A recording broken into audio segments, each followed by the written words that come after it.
Hello friends, welcome back to Fatafat Samayal. நம்ம சேனலில் இன்றைக்கி மாங்காய் ஸ்வீட் இல்லை மாங்காய் பச்சடி நேச்சுரோ மிட்டாய் டேஸ்ட்டில் எப்படி செய்யுதுன்னு சொல்லிட்டு பார்க்கலாம். ரொம்ப சிம்பிளாக ஈஸியாக டக்குன்னு செஞ்சிடலாம். வாங்க ரெசிபிக்குள்ளே போகலாம். தேவையான பொருட்கள் எல்லாம் ரெடியாக எடுத்து வச்சுக்கலாம். நான் இன்றைக்கி 2 மாங்காய் தோல் சீவி எடுத்து வச்சுருக்கேன். அதை இந்த மாதிரி ஒரு ஸ்லைசரில் மெல்லிஸாக ஸ்லைஸ் பண்ணி ரெடியாக வச்சுக்கலாம் எல்லாத்தையும். இப்போ ஒரு பேனில் 1 லிட்டர் அளவுக்கு தண்ணி ஊற்றி ஹை ஃப்ளேமில் கொதிக்க விடலாம். தண்ணி ஒரு கொதித்ததும் நம்ம ஸ்லைஸ் பண்ணி வச்சுருக்கிற மாங்காய் பீசஸை அதில் சேர்த்துக்கலாம்.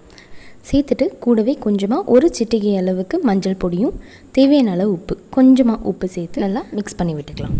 பச்சடியை இந்த மாதிரி டிரான்ஸ்பரண்ட்டாக தனித்தனியாக இருக்கிற மாதிரியும் செய்யலாம், இல்லை நல்லா குழைவாக இந்த மாதிரி ஜாம் மாதிரியும் செய்யலாம். அதுக்கு 10 நிமிஷம் ஹை ஃப்ளேமில் கொதிச்சா உதிரியாக வரும். எக்ஸ்ட்ராவாக இன்னும் ஒரு 10 நிமிஷம் குழைவாக வேக வச்சு செஞ்சாக்கா நல்லா ஜாம் மாதிரி வரும். நான் இன்றைக்கி டிரான்ஸ்பரண்ட் மெத்தட் தான் செய்ய போகிறேன். இப்போ ஒரு பேனில் 2 டேபிள் ஸ்பூன் நெய்யும் தேவையான அளவு முந்திரி பருப்பும் கொஞ்சமாக காஞ்ச திராட்சையும் 1 டீஸ்பூன் அளவுக்கு கசகசா சேர்த்து நல்லா நெய்லே ஃப்ரை பண்ணிக்கலாம். இப்போது வேக வச்சு தண்ணி வடிகட்டி எடுத்து வச்சுருக்கிற மாங்காய் பீசஸை அதில் சேர்த்து நல்லா ஃப்ரை பண்ணிக்கலாம். அதையும் இப்போ இதில் 1 கப் அளவுக்கு சர்க்கரை, 3/4 கப் அளவுக்கு காய்ச்சி ஆறிய பால் சேர்த்து நல்லா மிக்ஸ் பண்ணி விட்டுக்கலாம்.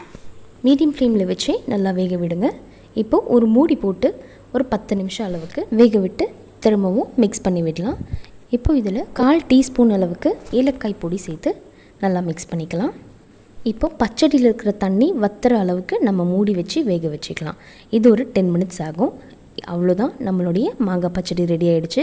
பாருங்கள் எவ்வளோ டிரான்ஸ்பரண்ட்டாக உதிரியாக இருக்குது அப்படின்னு சொல்லிட்டு. உங்களுக்கு குலைவாக வேணும் அப்படின்னாக்கா நீங்கள் இன்னும் எக்ஸ்ட்ரா 20 மினிட்ஸ்க்கு வேக வச்சுக்கலாம். அவ்வளோதான், நம்ம சூப்பரான நேச்சுரோ மிட்டாய் டேஸ்ட்டில் இருக்கிற மாங்காய் பச்சடி ரெடி ஆகிடுச்சு. ட்ரை பண்ணி பார்த்துட்டு எப்படி இருந்துச்சுன்னு கமெண்ட் செக்ஷனில் சொல்லுங்கள். ஃபட்டாஃபட் சமையலுக்கு சப்ஸ்கிரைப் பண்ணுங்கள், லைக் பண்ணுங்கள், ஷேர் பண்ணுங்கள். தேங்க்யூ.